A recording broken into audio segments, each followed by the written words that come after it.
commands, not a verbal answer out.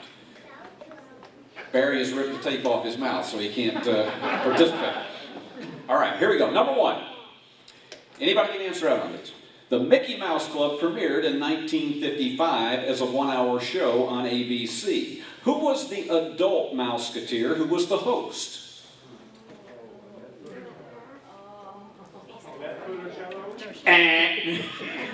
Not Annette. Jimmy what? I don't know. She's got half right. The Mouseketeer. Jimmy Dodd. Oh, yeah. Jimmy Dodd. Now everybody goes, oh, yeah. Okay, yeah, Jimmy Dodd. Okay, also on the Mickey Mouse Club, young actors Tim Considine and David Stollery played two boys who had adventures at a ranch. What were the names of their characters? All right. Spin and Marty. Spin and Marty. Let's hear it for Tim. Yeah. All right, number three. What Disney character on the Mickey Mouse Club used to sing, I'm no fool, no siree, I want to live to be 103? Yes! All right, Beth got it. Jiminy Cricket. All right, what Mouseketeer went on to become a regular on the Lawrence Welk Show for 21 years? Bobby Burgess. Yeah, how do you guys know it? Yeah, you're there. If you're under 30, you don't know any of it. Under 40? Okay. In 1958, what Disney series premiered with a stirring theme song that began, out of the night when the full moon is bright? Zorro, yes. Yeah. I had the mask and everything. All right. For its 2 years on ABC from 1958 to 60, who played Zorro? Guy Williams is right. Later, Mr. Lost in Space himself. Okay, this one is pretty easy, but I wanted to throw a couple of easy ones in here.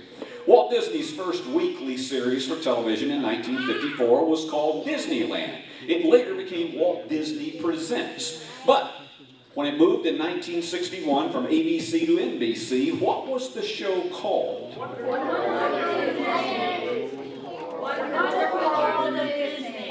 You are close. That's what it was revised in 1968.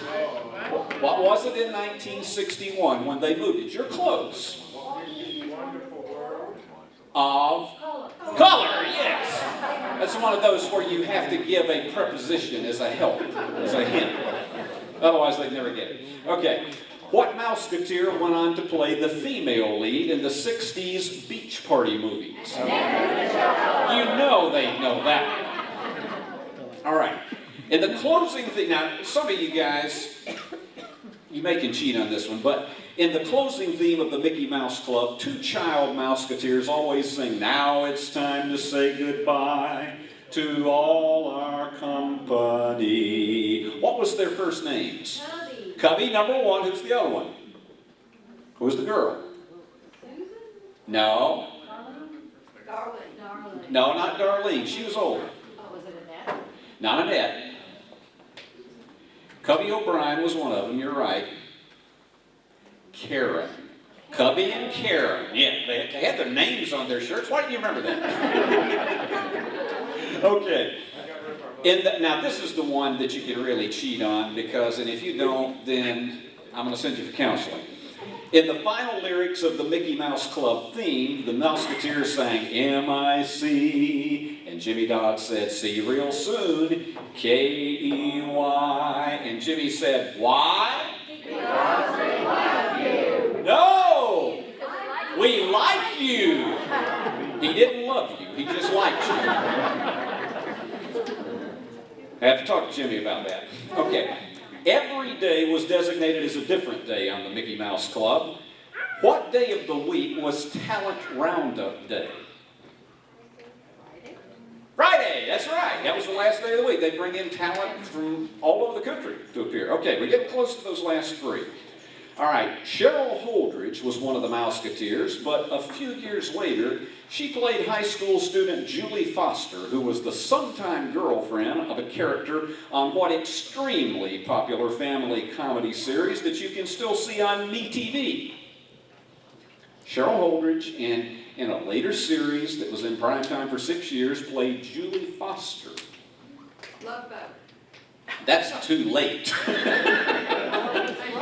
The series she was on, she played the character from 61 to 63. Donna Reed. No, not Donna. Our Miss Brooks. No. Gosh, and this is my favorite show. Beaver. Leave It to Beaver. It's my alter ego right there. Yeah, Cheryl played Julie Foster, and she was, at least sometimes when Wally didn't date Mary Ellen Rogers, he dated Julie Foster. Okay, now, here's the one I want to see you throw your hands up. Nobody answer out loud on this one. I'll try to see, and if I need some help, I'll get Jimmy to help me to figure out who was first. All right, now, these are for prizes. When he didn't have his mask on, what was Zorro's name? Yes. Don Diego. Yes, sir! My future son-in-law has won number 1. It was all a sinister conspiracy. All right, so we'll get the prizes out here after we finish these. All right, now, here's number 2 of your bonus. You're going to have to sing, and I don't care if you don't carry a tune. If you're tone deaf, you're just going to have to sing it anyway, otherwise you're not going to win the prize. All right, here's what you got to sing. The legendary Disney TV character, this legendary Disney TV character, created a national sensation in 1956. I want you to sing the complete lyrics of the rest of the theme song that followed these. Killed him a bear when he was only 3. All right, now it's Tish first. Just the end of it? Yeah. Davy Crockett, king of the wild frontier. Everybody sing it. Let's sing the chorus again. Davy Crockett, king of the wild frontier. Yeah! All right, we got it. All right, so we got Tish, and we got Jordan. Have got it. I didn't forget his name. I'm looking at the last question here. All right, now think about this very, very hard. He'll call me something else tonight, probably. Okay. Here we go. Last question for a prize. In the Davy Crockett stories on Walt Disney Presents, what popular actor who starred for 9 years in a hit series in the 60s played Davy's friend George Russell? You thought I was going to ask you Fess Parker. I didn't. No. Who played his friend Fess Parker? I'll give you clues if nobody can come up with it. Yes. No. Ronnie, I don't even think he was born, but he wouldn't have been, no. Now, this is an older guy. All right, and the series that he starred on was from 1962 to 71. One of the most popular series in TV history. All right, the question again. What popular actor starred for he starred for 9 years in a hit series in the 60s, but he also played Davy Crockett's friend, George Russell. Who was he? Not Michael. Okay, a little bit older actor. All right, let me give you another clue. He also played a detective in the 70s and 80s on CBS.